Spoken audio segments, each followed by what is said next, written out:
Hi viewers, ఈ question చూడండి. Mensuration 10th class topic. What will be the volume of the cylinder if the radius is doubled?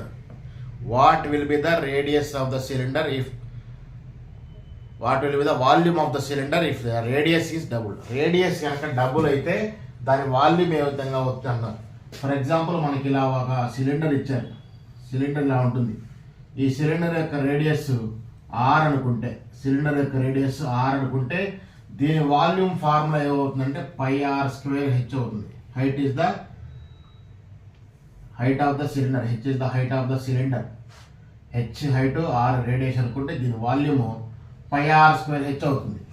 అలాగే ఒప్పుడు ఏమన్నాడంటే ఈ radius double అయింది. Radius double అయిందంటే 2 times the radius, 2 into r అని. Radius double అయింది అంటే r+r 2r అని.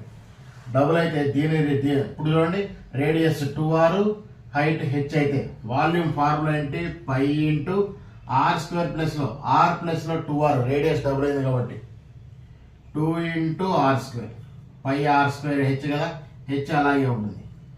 ఓకేనా? దీన్ని స్క్వేర్ చేసేయండి. π into 4r² హెచ్.